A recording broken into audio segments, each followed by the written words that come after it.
Selamat malam rekan-rekan penatua GKI Mangga Besar dan GKI Kalideres. Keadaan yang memaksa kita, Sensora Murum, kita adakan melalui online pada saat ini. Saudara-saudara, sebelum kita melakukan Sensora Murum, merenungkan bagian firman Tuhan, mari saya mengajak Ibu Bapak sekalian, saudara-saudara, untuk bersama-sama berdoa. Bapa di surga, kami bersyukur oleh karena segala sesuatu kami percaya ada di dalam kendali Engkau.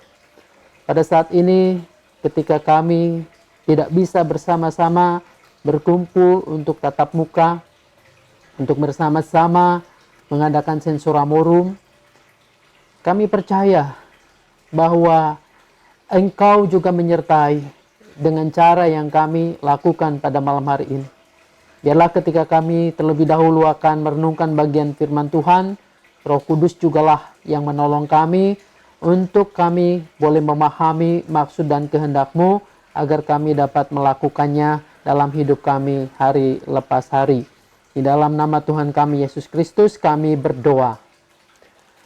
Saudara-saudara, saya akan membacakan cuplikan Injil yang nanti akan dibacakan juga pada kebaktian Minggu.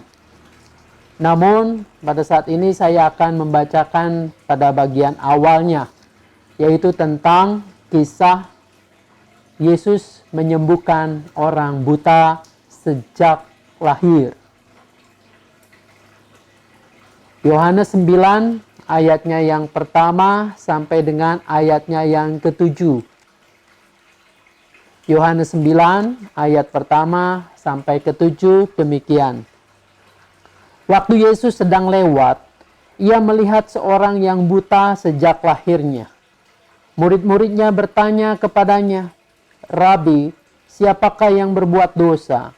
Orang ini sendiri atau orang tuanya sehingga ia dilahirkan buta?" Jawab Yesus, "Bukan dia dan bukan juga orang tuanya. Tetapi karena pekerjaan-pekerjaan Allah harus dinyatakan di dalam dia. Kita harus mengerjakan pekerjaan dia yang mengutus aku selama masih siang. Akan datang malam di mana tidak ada seorang pun yang dapat bekerja. Selama aku di dalam dunia, akulah terang dunia." Setelah ia mengatakan semuanya itu, ia meludah ke tanah dan mengaduk ludahnya itu dengan tanah, lalu mengoleskannya pada mata orang buta tadi, dan berkata kepadanya, "Pergilah, basuhlah dirimu dalam kolam Siloam." Siloam artinya yang diutus. Maka pergilah orang itu, ia membasuh dirinya lalu kembali dengan matanya sudah melek. Sampai di sana yang berbahagia, kita yang mau mendengarkan firman Allah, memelihara dengan melakukannya. Ibu Bapak sekalian, benda ini saat ini begitu akrab dengan kita. Hand sanitizer. Kemana-mana kita was-was dengan perkembangan yang terjadi belakangan ini. Namun menarik dalam kisah, Yesus menyembuhkan mata orang yang buta sejak lahirnya. Tepatnya mencelikkan mata si buta itu. Ia menggunakan cara yang mungkin pada saat ini orang begitu ngeri, orang begitu menghindari. Yesus menggunakan ludah. Ia meludah ke tanah, lalu kemudian ia mengocek-ngocek dengan jarinya, dan kemudian ia mengoleskannya, menyentuh pada mata orang yang buta sejak lahirnya itu. Anda bisa bayangkan kalau itu terjadi pada saat sekarang. jangankan ludah, orang berbicara saja itu harus ada jarak. Nah, ibu bapak sekalian, teman-teman penatua, kita melihat apa yang dilakukan oleh Yesus ini tentu bukan semata-mata dalam tataran harafiah. Kita lihat, kita cermati, kisah itu adalah kisah pemulihan orang buta. Memang benar. Ada bermacam tafsir kenapa Yesus melakukan itu. Ada yang mengatakan bahwa itu tradisi pada zaman itu. Tradisi para tabib ketika melakukan pemulihan dengan berbagai media. Tapi bagi saya yang menarik adalah orang buta, bahasa komunikasi yang pas dengan si buta ini adalah bahasa sentuhan. Yesus meludah lalu kemudian mengocek-ngocek ludah itu dan menyentuh dengan lembut mata orang buta ini. Saudara-saudara, ini adalah bagian dari cinta kasih Tuhan yang mau menyentuh orang yang terpinggirkan, termarginalisasikan, tersisihkan oleh karena ia buta, miskin. Lalu kemudian masyarakat di sana menganggapnya bahwa si buta yang miskin, yang pengemis ini, ia bernasib seperti itu karena hukuman, karena dosa. Dosa yang dilakukan entah oleh dia sendiri atau oleh orang tuanya. Tetapi bagi Yesus mengatakan bukan itu. Bukan orang tuanya. Dan bukan dia, bukan si buta itu yang berdosa. Melainkan pekerjaan Tuhan yang harus dinyatakan melalui dia. Nah, saudara-saudara, konteks pada zaman saat sekarang ini, ketika kita berbicara, ketika kita masuk dalam ranah, dalam suasana yang komunikasi itu dibatasi,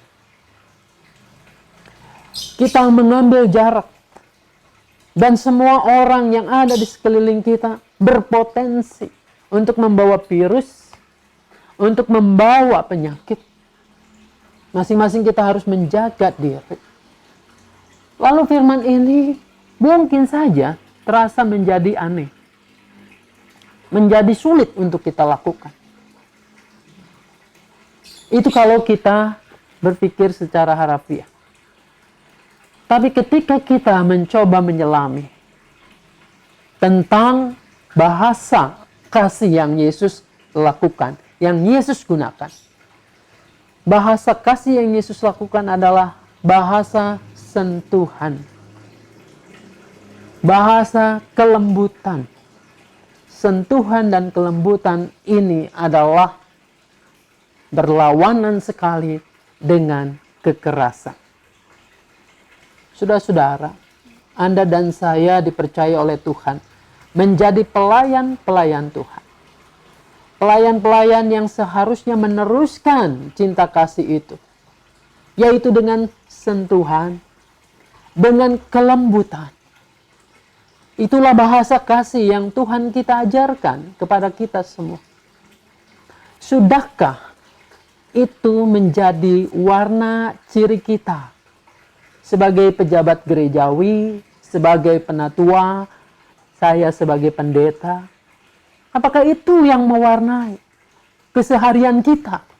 Bahwa kita dipandang atau dikenal tepatnya, mempunyai reputasi sebagai orang yang lembut, sebagai orang-orang yang dengan sentuhan kita menyalurkan cinta kasih Allah. Pada saat-saat yang sulit seperti ini, ada berbagai cara untuk kita mengekspresikan kelembutan kita, sentuhan kita, perhatian kita, kepedulian kita. Yang intinya adalah memulihkan orang lain. Disinilah peran para penatua, pendeta sangat diuji. Bagaimana kita menyalurkan cinta kasih Tuhan dengan kelembutan, dengan budi bahasa yang baik, dengan hati yang terbuka, yang mau menerima siapapun yang ada di sekitar kita, terlebih orang-orang yang memang sangat membutuhkan kita. Pada saat ini, dunia semakin sulit menemukan orang-orang yang lembut, orang-orang yang dengan penuh kasih mau menerima saudara-saudaranya, orang lain, siapapun, dengan setulus-tulusnya. Bapak Ibu sekalian, mari pada saat ini kita masuk di dalam doa perenungan.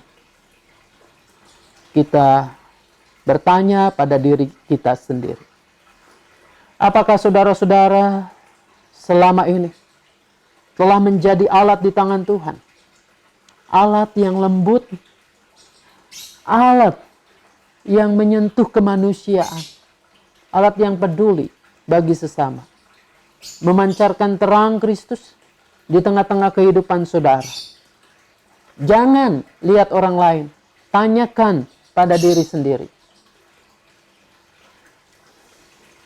Kedua, apakah saat ini saudara-saudara hidup dalam damai dengan orang tua atau dengan anak kita, dengan pasangan kita, dengan saudara bersaudara, dengan teman sekerja, teman sepelayanan, tetangga kita, bahkan semua orang yang berhubungan dengan kita.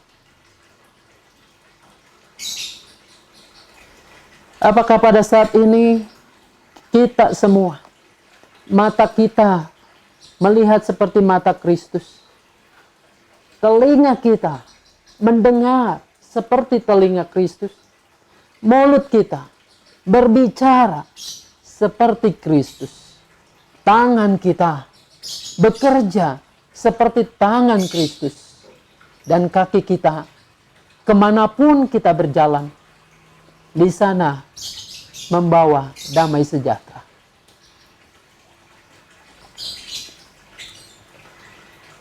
Di dalam ketidakberdayaan dan keberdosaan kami datang kepadamu Bapa di surga. Mohon ampun untuk segala hal yang tidak berkenan kepadamu. Dan biarlah Tuhan menolong untuk memulihkan kami manusia yang rapuh, yang seringkali dikuasai oleh emosi, kedagingan kami. Jadikan kami alat di tangan-Mu untuk menyalurkan berkat bagi orang-orang yang pada saat ini benar-benar membutuhkan.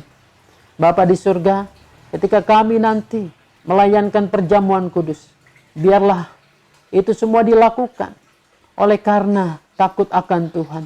Oleh karena kami ingin menjadi saluran berkat bagi sesama. Biarlah Engkau yang senantiasa menolong, memelihara, menguatkan, dan mengampuni segala dosa kami. Di dalam nama Tuhan kami Yesus Kristus kami berdoa. Saudara-saudara, sesudah ini saya mengajak kita semua untuk mengemukakan kesiapan kita untuk melakukan perjamuan kudus, untuk melayankan dan juga untuk menerima perayaan perjamuan kudus pada Jumat Agung nanti. Kita berdoa bahwa pada nanti Jumat Agung, kiranya Tuhan sudah meredakan badai corona ini dan kita bisa menyelenggarakan perjamuan kudus itu dengan semestinya. Baik, nanti Ibu Bapak sekalian dapat mengungkapkan kesiapan kita, kesiapan masing-masing dalam grup WA kita masing-masing. Tuhan Yesus menolong, memberkati kita. Amin.